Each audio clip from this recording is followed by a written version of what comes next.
When a workaholic businessman receives devastating news about his health, he meets a young boy in the hospital who changes his outlook on life. Their bond grows through unexpected friendship and small acts of kindness, teaching him what truly matters, until a heartbreaking twist reshapes everything. Andrew, 50, sat at his desk, shuffling through papers while juggling scheduling meetings with his partners. He didn't hear Michael, his assistant, enter the room. Michael stood there, waiting. After a few moments, he cleared his throat. No response. Andrew kept working, his focus sharp. Michael tried again. "Mr. Smith!" Still no answer. He repeated his name 3 more times. Finally, Andrew slammed his hands on the desk and snapped, "What?" Michael didn't flinch. "You asked me to tell you if your ex-wife called." Andrew groaned and rubbed his temples. "How many times do I have to tell you? Ignore her calls. What now?" Michael held a notepad. She left a message. "I should warn you, it's a direct quote. Her words, not mine." He read from the note. "You pompous jerk. I will never forgive you for wasting so many years of my life. If you don't give me back my painting, I'll smash your car." That's the message. Andrew's face turned red. "We've been divorced for 2 years. Does she not have anything better to do?" Michael looked at him, waiting for further instructions. "Should I respond to her?" "No, and stop taking her calls," Andrew said. Then he paused. "Actually, tell her I threw that painting in the trash." Andrew grabbed a pen and hurled it toward the wall. Michael ducked slightly, gave a polite nod, and left the room. Moments later, Andrew's phone rang. He frowned, picking it up. "Andrew Smith?" a voice asked. "Yes, who's calling?" "This is the hospital. Your test results are ready. The doctor wants to see you." "Can't you just tell me now?" Andrew said, irritated. "I'm busy." "Sorry, sir, the doctor will explain in person." Andrew sighed heavily. "Fine. I'll come in." He hung up, shaking his head. Andrew rarely allowed himself the luxury of a lunch break, but this time was different. The doctor's office was quiet, the ticking clock on the wall the only sound. Andrew sat stiffly in a chair, his fingers tapping against the armrest. When the door opened, the doctor stepped in, his face serious.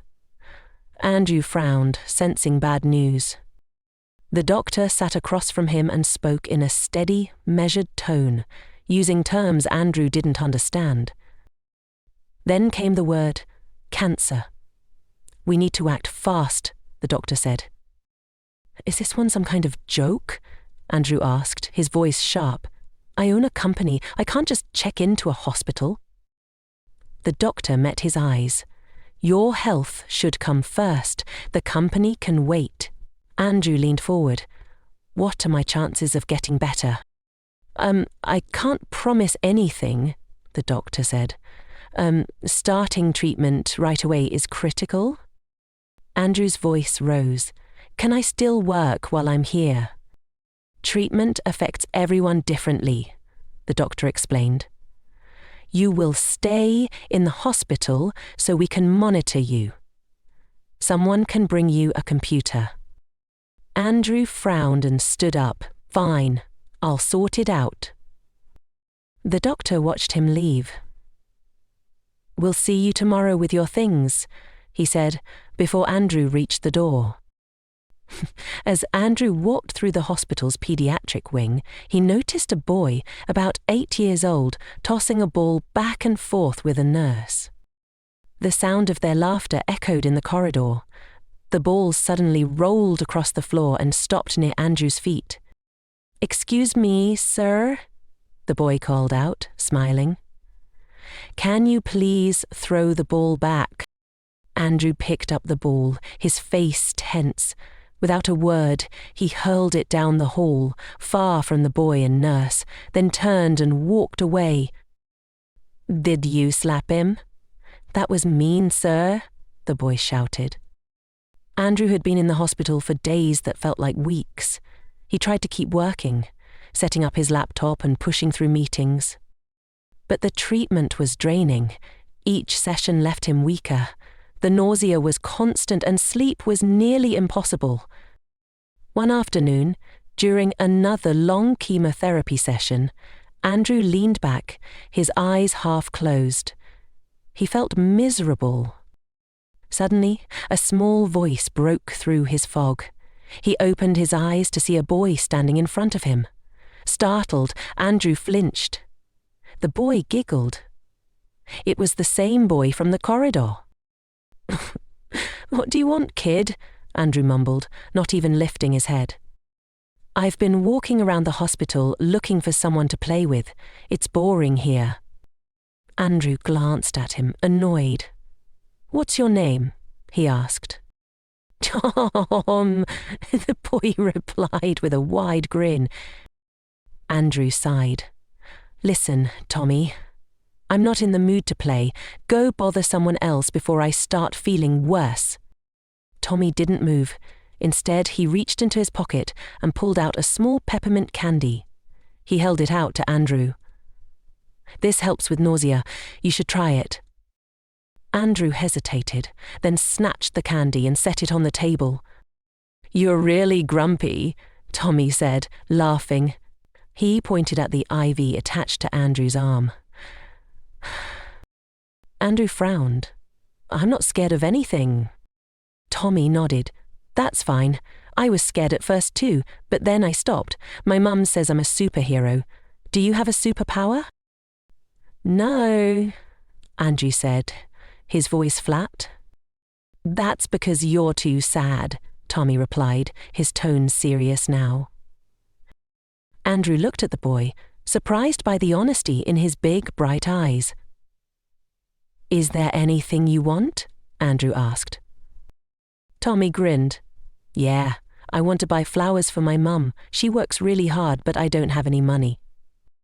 Andrew sighed again, reached for his wallet, and pulled out a few bills. "Here, get your flowers. Maybe buy yourself something too, but leave me alone." Tommy's face lit up. "Thanks, Mr. Grouch." He ran out, clutching the money, while Andrew stared at the peppermint candy on the table. With a sigh, he picked it up, unwrapped it and popped it into his mouth. To his surprise, the sharp sweetness helped ease the nausea. It wasn't much, but it made a difference for a while. That evening, as Andrew stared at his laptop, a nurse knocked on his door. She carried a small paper bag. "This is for you," she said, placing it on the table. "Tommy sent it." Andrew opened the bag and found it full of peppermint candies. He shook his head, unsure whether to feel amused or moved. The next morning he decided to find Tommy. He needed to make one thing clear. The money wasn't a gift. As he approached Tommy's room, he saw a woman leaning against the wall, her shoulders shaking. She was crying. "Are you okay?" Andrew asked, his voice low. The woman wiped her eyes quickly and looked up. "Yes, did you need something?" "Tommy gave me some candies yesterday," Andrew said. The woman's lips curved into a small smile. "Oh, so you're Mr. Grouch," she said. Andrew raised an eyebrow. "My name's Andrew," he replied. "I'm Sarah," she said. "Are you here for treatment too?" Andrew nodded. "Then you understand," Sarah said quietly. "The bills, the stress. I can't even pay rent right now. They told me we'll be evicted in 2 months. Andrew nodded again, unsure of what to say. Before he could respond, the door burst open.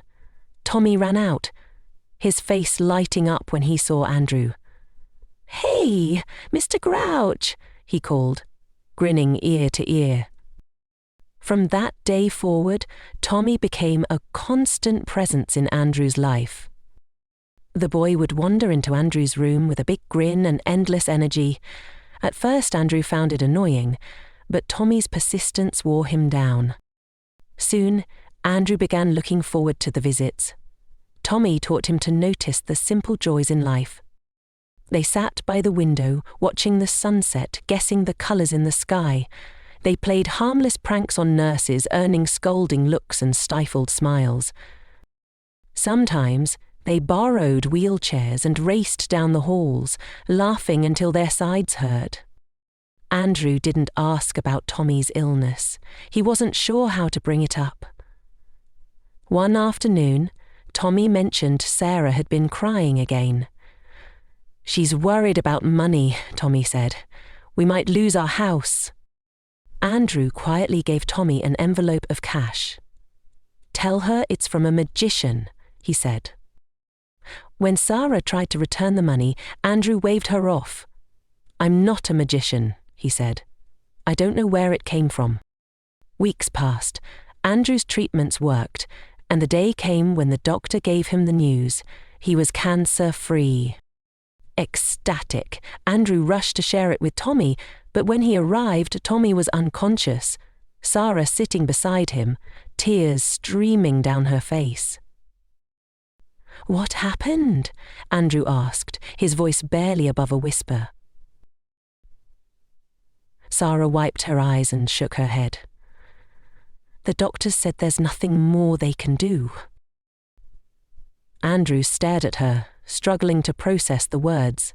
But he seemed so happy. He always smiled. "I thought he was improving." Sarah looked at him, her face full of pain. "He didn't want you to see how sick he was. He wanted to be strong for you. He thought he was a superhero." Andrew's chest tightened. "I'm so sorry." Sarah managed a faint smile through her tears. "Don't be. He said you saved him. These months you gave him laughter and hope. You made him forget about being sick." Andrew shook his head slowly. "No, he's the one who saved me." He stepped closer and wrapped his arms around her in a gentle hug. She cried quietly against his shoulder, and though Andrew wished he could take her pain away, he knew nothing would ever truly ease it. That night, Tommy passed away peacefully, surrounded by the love of his mother and the memories he had made. Andrew sat alone in his room afterward, overwhelmed by the loss. Andrew couldn't bear the thought of such a bright soul being forgotten. Determined, he started a foundation in Tommy's name to help sick children, ensuring his kindness would live on. He also stayed in touch with Sarah, offering her support in every way he could. One afternoon, Andrew stood at his ex-wife's door, holding the painting she had demanded for so long. She opened the door, her mouth ready to hurl accusations, but Andrew silently handed her the painting. "I'm not here to argue," Andrew said, his tone calm as he held out the painting. His ex-wife frowned, puzzled. "What is this supposed to mean?" she asked. "Nothing important," Andrew replied, a small smile forming. "I'm just making sure I keep my superpowers." Without waiting for a response, he turned and walked away.